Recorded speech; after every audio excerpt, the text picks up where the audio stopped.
Before there was any writing, any language, any scripture, there was mark.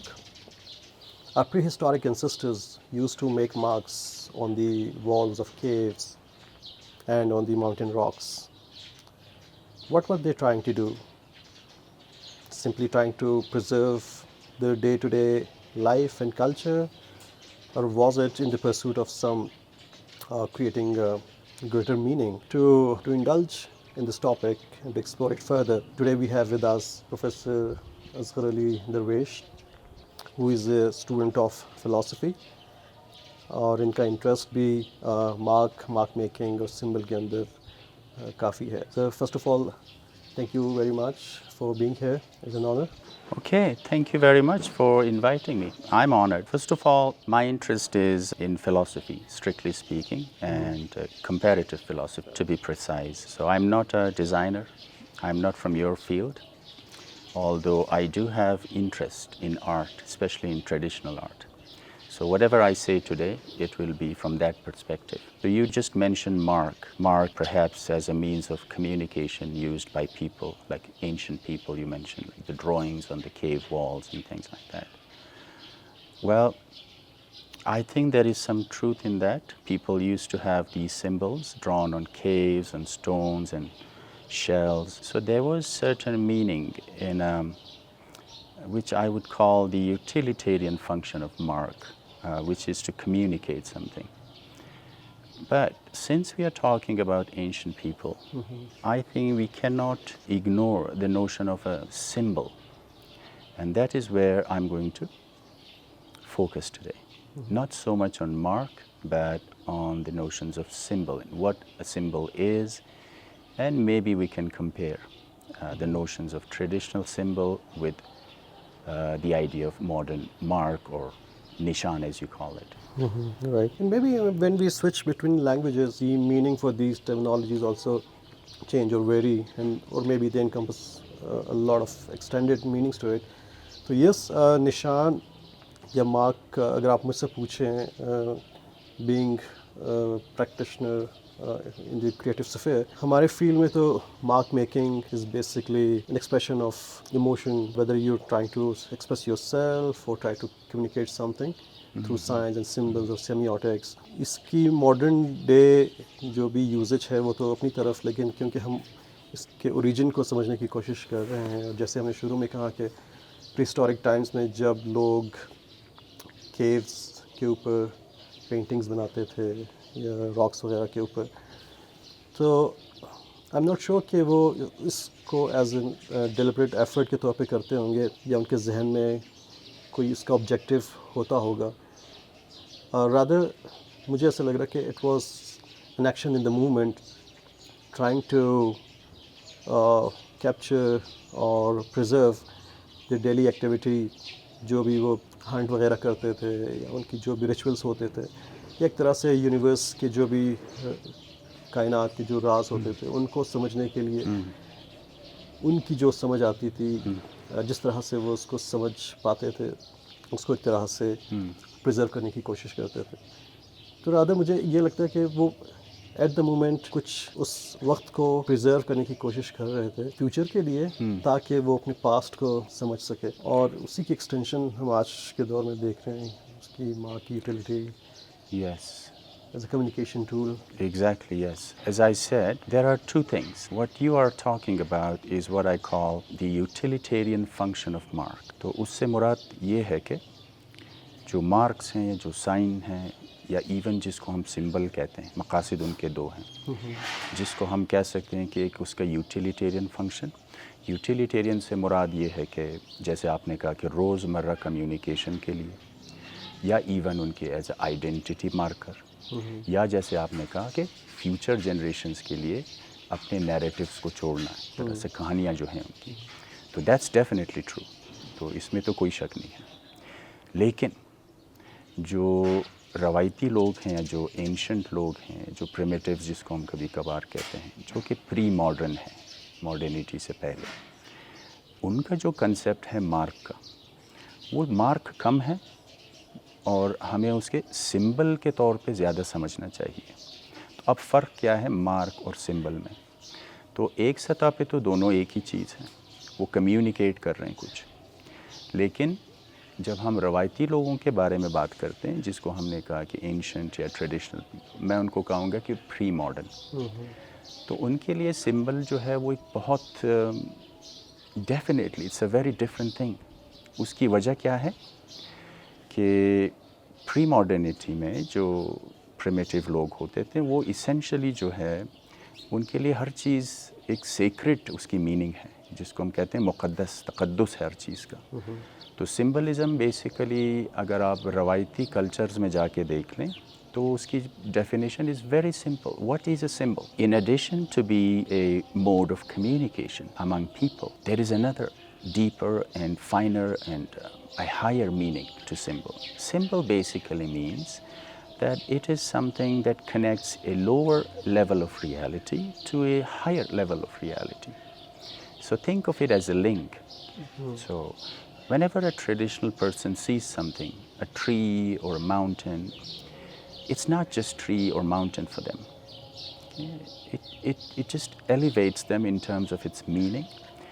And they see, in a way, they actually see through those things. So a mountain is not a mountain. For example, in the animist and Shinto traditions of Japan, where I have lived, they use words like kami for these things. Okay?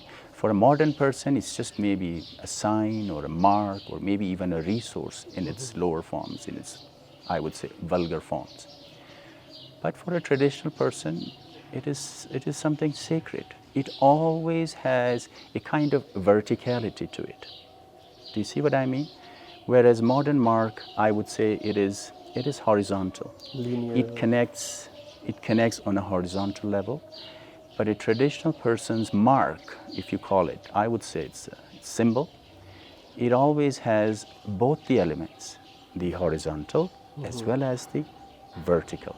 So that's I see something that is, I think that is absent in modern notions of mark ya nishan jisko keh lein ya sign keh lein. So utilitarian function is there, but that sacred, that vertical dimension is missing. تو جیسے آپ نے ancient civilisations کی بات کی, سومیرین سے لے کے ایکیڈین, ایجپشین, انڈس سویلائزیشن میں we find a lot of marks and symbols on the seals, on the tablets. The way today we decode them, we try to make meaning out of them. Do you think they miss the verticality of it? And how a big difference does it make in our understanding of the past? Very big, very big.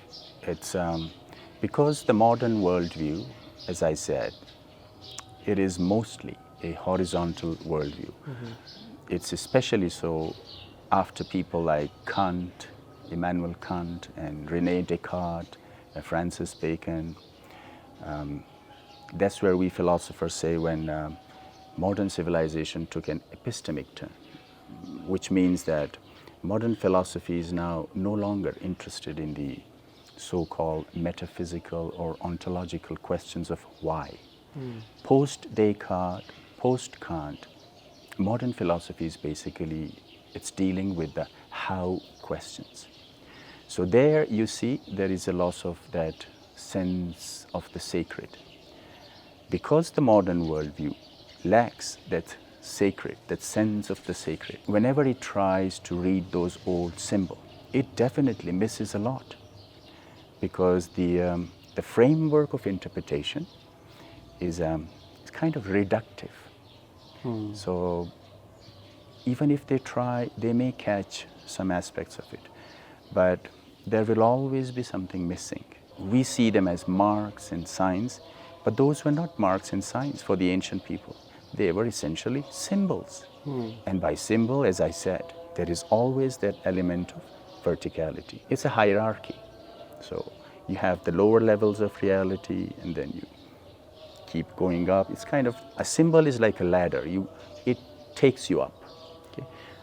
So this hierarchy is, it's in the macrocosmos, or what we call microcosm, jisko urdu mein hum kehte hain ki afaq, and that Macrocosm is reflected inside the traditional person, which is what we call microcosm, जिसको उर्दू में कहते हैं अनफुस. तो ये जो अनफुस और आफाक का एक डायलेक्टिक है, ये बेसिकली डायलेक्टिक तो मैं नहीं कहूँगा, ये एक दूसरे का रिफ्लेक्शन है, मिरर इमेज है. So that hierarchy the traditional person has within himself and herself is actually the same hierarchy that we see in the nature. So that's how traditional people see their own reality and the reality outside, which is something very at odds with the modern worldview. Modernity is flat in a sense, I would say. So we have to be careful when we say mark or sign in the modern sense, and then we use these frameworks to try to understand ancient people's signs and marks, which is the wrong term to actually. So for them, it's always symbol. Things are always symbolic. So my contention is that modernity lacks that way of understanding symbols. So they use these terms, mark and sign and things like that. But I could be wrong. As I said, I'm not a design No, it's professional. okay. So for further clarity, if we try to understand what are the substitute word for mark and symbol in Urdu, mark को उर्दू में क्या कहेंगे या symbol को क्या कहेंगे? Mark में जहाँ तक मेरा ख्याल है, आप जैसे कहते हैं उसको निशानी कहेंगे. अब सिंबल जो है उसको हम कहेंगे कि दो नाम है. बाज़ उसको लोग कहते हैं आयात, जिसका ज़िक्र कुरान मजीद में भी आया. फ़हमुल आम में जिसको कहते हैं, उसको कहते हैं अलामात. तो हमारे पास ये अलामत या अलामात जिसको कहते हैं. अब कुरान में जो ज़िक्र आया कि आयात, वो बेसिकली वही सिंबल है. तो उसमें कुरान में ये है कि मतलब इंसान को ख़ुद देख लें, इंसान ख़ुद सबसे बड़ा सिंबल है. एक मजहबी या रिलीजियस पर्सपेक्टिव से अगर देखें तो इंसान जो है, जो कि अगर आप देखें कि एक मेन थीम है कुरान का, है इंसान के बारे में है. तो सब्जेक्ट ही कुरान का इंसान है. तो इंसान क्या है, जिसको हम कहते हैं कि लफ्ज़ क्या है, आयतुल्लाह जिसको हम कहते हैं. तो man is the symbol of God. यानी हम इस ज़मीन पर या तो हम खलीफतुल्लाह हैं या फिर हम क्या कहते हैं, हम अब्दुल्ला हैं. तो इंसान जब वर्टिकलिटी में उसका जो पोस्चर है, मतलब ये ख़ुद एक मिरेकल है कि हम we stand straight on two legs. तो this vertical position, when we are in a vertical position, तो हम क्या हैं, हम खलीफतुल्लाह हैं. We are the vicegerent या deputy of God on this earth. और जब हम सजदे में जाते हैं तो उस वक्त हम क्या है, अब्दुल्ला. हम अब्दुल्ला बन जाते हैं. तो ये अगर आप देखें, जो हम डेली नमाज़ पढ़ते हैं, जो रिचुअल, तो ये नमाज के बहुत डीप रिचुअल्स, डीप सिंबलिज़म है इसमें. रुकू का अलग सिंबलिज़म है, आप सजदे में जाते हैं. तो ये सब कहने का मकसद ये है कि रवायती कल्चर्स में, जो कि इसेंशली, जो कि डेफिनेटली, बल्कि मैं कह दूँ लाजमन, वो मजहबी कल्चर्स होते हैं. तो वहाँ पे जो सिंबलिज़म है उसमें कई उसके लेयर्स हैं, उसके कई तय हैं, या कई जिसको कहते हैं कि मल्टी डायमेंशनल है. तो चीज़ें बहुत कम्प्लेक्स हैं, रिच हैं. तो इसका जो सबसे वाज़ेह जो इज़हार होता है, जो डेली रिचुअल्स में है, जैसे मैंने कहा भी, या फिर इसका जो दूसरा इज़हार है वो रवायती आर्ट में है, जो ट्रेडिशनल आर्ट में है. स्पेशली ऐसे कल्चर्स में जो कि जिनके पास आइकॉनोग्राफी है, क्रिश्चियनिटी है मिसाल के तौर पे, हिंदुइज़म में है और बुद्धिज़्म में है, जो आइकॉन्स हैं, तो वो दे आर रिच इन सिंबलिज़म. तो अब ये चीज़ें अगर आप इसको लेते हैं, फिर आप मॉडर्निटी में आते हैं, मार्क की बात करते हैं, तो I see there is a big difference. मेरा ख्याल है, आप क्या सोचते हैं कि mark in the modern sense, yes, sign in the modern sense, and then symbol in the religious sacred sense or the traditional sense.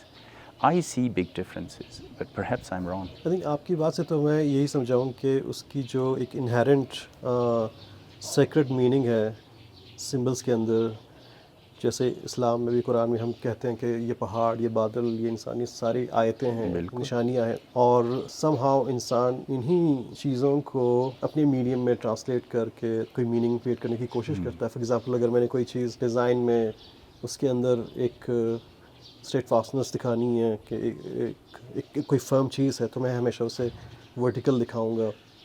वो वर्टिकलिटी इवेंचुअली ख्याल से इन्हीं सिंबलिज़म से कहीं ना कहीं आती है. तो फिर हम वो मीनिंग ایک ورٹیکل لائن میں کریٹ کرنے کی کوشش کرتے ہیں. اسی طرح اگر ہم ایک اسٹریٹ لائن ڈرا کرتے ہیں تو ڈیزائن میں آرٹ میں ہم کہتے ہیں کہ جی this horizontal straight line represents peace inspired by the horizon. ایک سمندر کا بالکل جو افق جس کو ہم کہتے ہیں وہاں سے انسپائرڈ ہے. تو یہ ساری چیزیں کہیں نہ کہیں انہیں ڈیپر میننگ سے تو آتی ہیں, لیکن مجھے یہ بھی لگتا ہے کہ mark making symbolism has also become tool of communication as well as a tool of exploitation.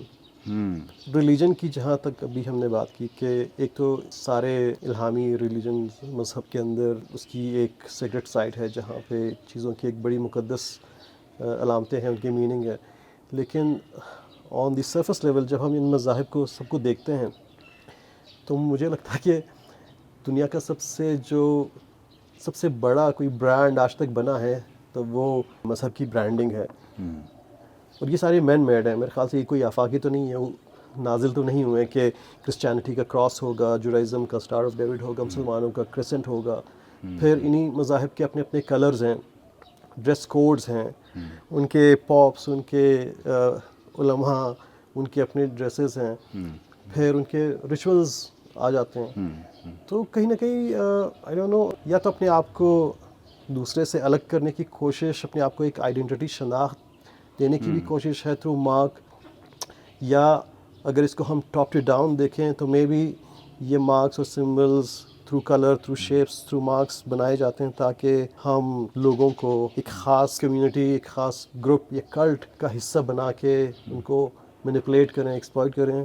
ہاں, آپ نے بات اچھی کی. بہت زیادہ ایشوز انوالو ہے ابھی جو آپ نے بات کی ہے. سب سے پہلی بات تو اس میں تو کوئی شک نہیں ہے کہ جدید دنیا میں جو مذاہب کے جو سمبلز ہیں ان کو ایکسپلائٹ کیا جاتا ہے, ان کو غلط مقاصد کے لیے استعمال کیا جاتا ہے.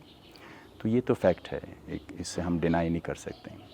لیکن ایٹ دا سیم ٹائم جو ٹریڈیشنل سمبلز ہوتے ہیں یا جو ریلیجس سمبلز ہوتے ہیں وہ مین میڈ نہیں ہوتے ہیں. اب اس کی انٹرپریٹیشن جو ہے وہ ہیومن لوگ کرتے ہیں, لیکن جو سمبل ہوتا ہے وہ اوریجنلی, اگر آپ اس کو اس طرح سمجھیں, ہم میٹا فزکس میں یا فلسفے کی زبان کو ہی کہتے ہیں, this is the mirror image of the celestial on the terrestrial. جو ابدیت ہے, جو ایٹرنیٹی ہے, اس کا ٹائم میں آ جانا ہے. تو یہ تھوڑا مشکل پوائنٹ ہے. تو مثال کے طور پہ آپ نے عیسائیت کی بات کی. جو عیسائیت میں جو کراس کا جو سمبلزم ہے, اب آپ اس کو دیکھ لیں. اب جو روایتی عیسائی ہوگا یا جو روایتی مذہبی ٹریڈیشنل انٹرپریٹیشن ہوگی جو کراس کی, تو وہ تو بہت واضح ہے. وہ بائبل کے اندر جو کرسچینٹی کے جو دو بڑے کمانڈمنٹس ہیں, لو دائی گاڈ اینڈ لو دائی نیبر. تو یہ جو دو سب سے بڑے جو کمانڈمنٹس ہیں کرسچینٹی کے, ان کا ڈائریکٹ تعلق ہے کراس کی سمبلزم کے ساتھ. اگر آپ نے کراس کو دیکھا ہو تو وہ ایسے ہے نا کراس. اب یہ جو دو کمانڈمنٹس ہیں وہ بیسیکلی یہ ہیں کہ لو دائی گاڈ اینڈ لو دائی نیبر. تو یہ ہے اس کی سمبلزم. اب یہاں پہ کراس کی جو جدید جو انٹرپریٹیشن ہے تو وہ تو کچھ بھی ہو سکتا ہے, لیکن میں آپ کو یہ بتا رہا ہوں کہ جو اوتھینٹک جو کراس کی جو سمبل ہے کراس کا, تو اس کا جو انٹرپریٹیشن ہے that comes directly from the Bible, the two biggest commandments of Christianity. تو یہ بالکل وہی بات ہے جو میں آپ سے پہلے کہہ چکا ہوں کہ انسان خلیفۃ اللہ ہے اور عبداللہ ہے. اسلام میں جو ہے تو کراس کا تو سمبلزم نہیں ہے, لیکن تقریباً ہر اب جو اوتھینٹک ریویلڈ ریلیجنس میں ہیں آپ کو ایک ایسی بات ملے گی کہ انسان اور خدا کا رشتہ, یا انسان ایز اے سمبل اس دنیا میں. تو یہ میں کہہ رہا ہوں کہ ایک واضح فرق ہے جدید جو ورلڈ ویو ہے چیزوں کو دیکھنے کا, سمجھنے کا, پرکھنے کا, اور جو روایتی لوگ دیکھتے ہیں. تو اس میں کیا ہوتا ہے کہ یہ انٹرچینجبلی استعمال کرتے ہیں. مارک کو سمبل کہہ دیتے ہیں, سمبل کو مارک کہہ دیتے ہیں. تو they are not the same thing اگر آپ تھوڑا غور کریں اس پہ. تو ایک اور بات آپ نے کہی کہ ہم جو ہے میننگ کو پروجیکٹ کرتے ہیں. جیسے آپ نے کہا ہم لائن ڈرا کرتے ہیں ہاریزونٹل, پھر اسی طرح ورٹیکل لائن ڈرا کرتے ہیں کہ پھر ان کو ہم معنی دیتے ہیں. تو یہ تو ایک نیچرل چیز ہے. انسان جو ہے وہ man is a animal that needs to interpret. تو انٹرپریٹ تو ہم کریں گے کیونکہ ہم we are meaning seeking creatures. لیکن ایشو یہ ہے کہ جدید انسان جب انٹرپریٹ کرتا ہے چیزوں کو, تو چونکہ اس کے اندر وہ سیکریٹ ایلیمنٹ یا تو डोरमेंट हो चुका है या उसने बुला दिया है, तो उसके पास वो रिसोर्सेज नहीं हैं इंटरप्रिटेशन के। तो दैट्स ये फिर हम दोबारा जो मैं बात पहले कह चुका हूँ कि दे मिस समथिंग। सो अच्छा, रिसोर्सेज कैसे नहीं है? हर ज़माने का इंसान अपने लिमिटेड या अवेलेबल रिसोर्सेज के मुताबिक सेलेस्टियल को या मैं अगर कहूँ एक्स्ट्रा सेलेस्टियल को या जो कायनात के राज हैं, Supernatural हाँ, जिसको। सुपर नेचुरल को समझने की एक कोशिश है। जैसे हम मिथोलॉजी को कहते हैं कि ये उस ज़माने का रीज़न था। फिर रिलीजन अपने ज़माने का एक रीजनिंग थी मज़हब को या कायनात को समझने की, और बाद में साइंस। तो आज का जो इंसान है वो कैसे, अगर मैथोलॉजी को आज हम स्टडी करते हैं तो हमें उस पर मतलब काफ़ी जगहों पे एक common man's point of view कि उनको हंसी आती है ना, कि वो एक सुपर नेचुरल स्टोरीज, फिक्शनल बिल्कुल स्टोरीज बिल्कुल लगती हैं, ऐसे ही, हाँ लेकिन उस वक्त के लिहाज से वो शायद सेक्रेट होंगी। बिल्कुल। तो फिर हम आज, अगर हम आज के दौर में अपने तरीक़ों से वो मीनिंग क्रिएट करने की कोशिश करें तो वो क्यों फिर हॉलो है? या yes that's a good question. जैसे मैंने कहा कि मैंने पहले लफ्ज़ इस्तेमाल किया we need to interpret things. अब मैं उसको थोड़ा मज़ीद उसको डेप्थ दूंगा, तो मैं ये कहूँगा कि man is a myth making creature. तो we need to have myths, we can not live without myths, तो दैट्स अ फैक्ट। अब इशू क्या है, दोबारा हम जाते हैं कि चलिए इस लफ्ज़ मिथ को ले लें। जो जदीद इंसान होता है, अगर आप उससे पूछें कि what do you mean by myth, तो generally he or she will say something on these lines, that it's something that is not true, or it's something that is false or vague, or जैसे आपने कहा it's something superstitious. Anyway, the meaning is that somehow it's not true. अब ये देख लें कि ये जो लफ्ज़ मिथ है इसके साथ जुल्म क्या हुआ है। मैं अब थोड़ा स्ट्रॉन्ग लफ्ज़ इस्तेमाल कर रहा हूँ। जो रवायती लोग होते हैं, अब रवायती कल्चर्स में जो प्री मॉडर्न लोग हैं, वहाँ पे मिथ का बिल्कुल एक दूसरा तस्वुर है। It's a totally different, I would say it's the exact opposite of the modern understanding of myth. तो वहाँ पे मिथ क्या है? मिथ उसको कहते हैं कि it's a higher form of truth actually. कैसे? For example, we have language, we have different medium. Language is the most visible or the most common thing that we use to express certain truths. But language is a form. We must remember, eventually language is a form. And whenever we say form, we mean limitation. Anything that is a form, eventually it is a limitation. So to define something is to limit something. So myth actually, for these traditional people, myth comes into being when they have exhausted the use of language or any other use of expression. So do you see, myth actually starts after these limitations have been exhausted. So that's why they call them that we have used all our resources, language, art, or whatever. Now we cannot express this truth. And that's when myth comes into existence. Now you see, that is myth for traditional people. And as I said, for the modern mindset, myth is the exact opposite. It's not true. It's something false. It's something superstitious. So when I was referring to the resources for interpretation, it is true that we do. Modern man also makes myth. But the myth that he or she makes and the myth that they used to make, there's a big qualitative difference. Maybe the process is the same. I would actually say the process is also different. But there is a big qualitative difference. Again, that is because of the desacralization of the modern worldview, which took place in the West, especially post-Descartes and post-Kant. So we go back to that. So I insist, I want to emphasize this point, that there is a big difference between the myth that the modern man makes, or the modern human being makes, and the traditional concepts of myth. you have been living in Japan as well. How do you see the marks and mark making in symbol from like ancient Japanese philosophical perspective and modern day Japan? being heavily influenced by West? Well, Japan is a very interesting case. Japan was one of the two countries that modernized early in the towards the end of the 19th century. The other country was Turkey. So usually people say Turkey and Japan, and to some extent maybe India. India comes late. So in Japan, there is still this tension between tradition and modernity. Actually, Japan is now living what the West thinks about post-modernity or late modernity. So Japan has actually lived that. So it's a very complicated issue, but just to be a little specific, the Japanese notion of symbolism, it comes from three major sources. One is their native religion, which is known as Shintoism. Then they have the Chinese tradition, which is Confucianism or Neo-Confucianism. And then finally, the religion that came from India, that's Buddhism. So if you see, Japan has this triangle of traditions. There's a kind of funny saying in Japan. The Japanese people say that when we are happy, we are Shinto. When we are sad, we are Buddhists. And when we go to work, we are Confucian. So their work ethic is. So it's a kind of a strange culture there. But so because of these traditions, their symbolism also reflect that reality. So a lot of things related to their work ethic, they have these deep Chinese symbolism. All the symbols come from the Confucianist or to some extent from the Taoist or the Taoist tradition.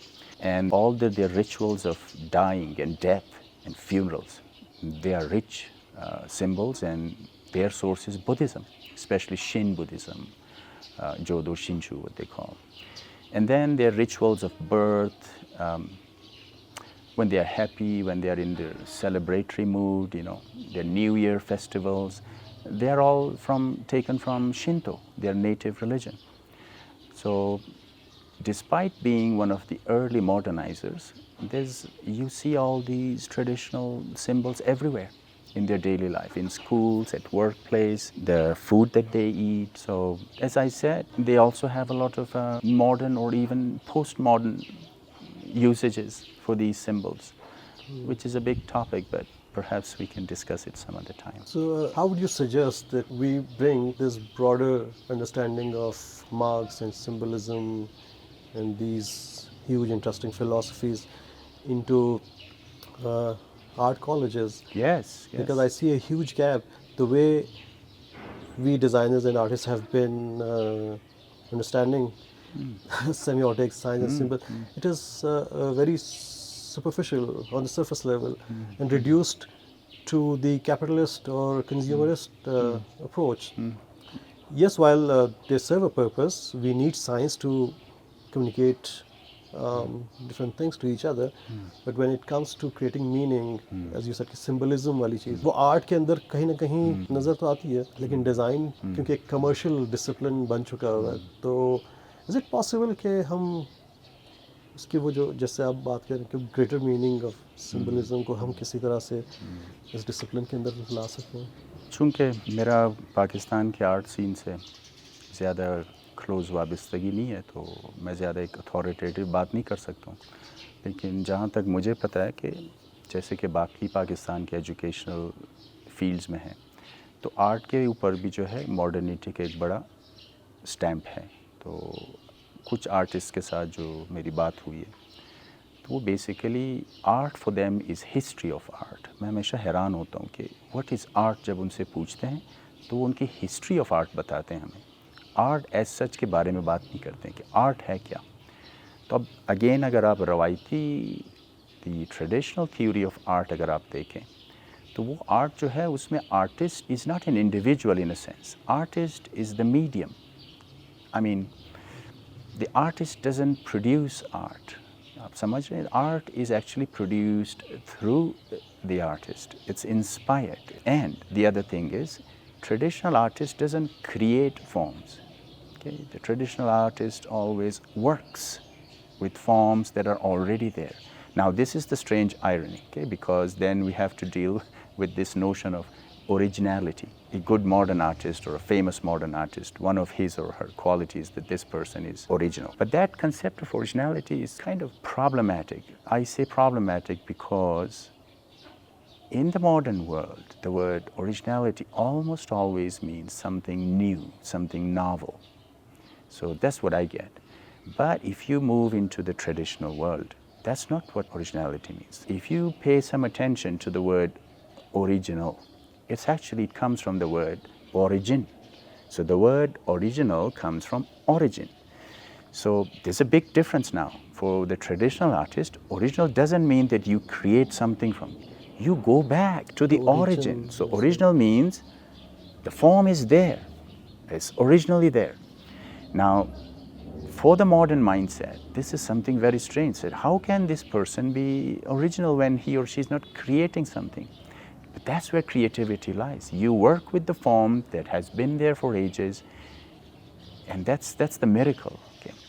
But so you see, that's one point about the notion of modern art and the educational system. I think your question was, how can we enrich the modern system of art? Art and design, इसके अंदर हम I कैसे? think yes, definitely, because again, as I said, a symbol is a much more complex and meaningful thing than a mark. Okay? You can see the very, I wouldn't say superficial, but kind of bland meaning that the word mark or sign has in the modern world. When you compare that with the word symbol in the traditional world, it's definitely, the first thing I mentioned was this verticality and the horizontality, and then this whole hierarchy of being within the artist, and which is a reflection of the hierarchy in the world. So there is nuance, there is complexity, and there's immense richness in the notion of symbol. Now, how can a modern person use that and perhaps use it in his or her field, design, or that's an open question, but I think it can enrich both the artist and the artist's work if these notions are used. Right. Thank you, Mr. Asghar. It was an enlightening session. Yes, We learned a thank you. lot. And once again, thank you very much. No problem. Thank you very much.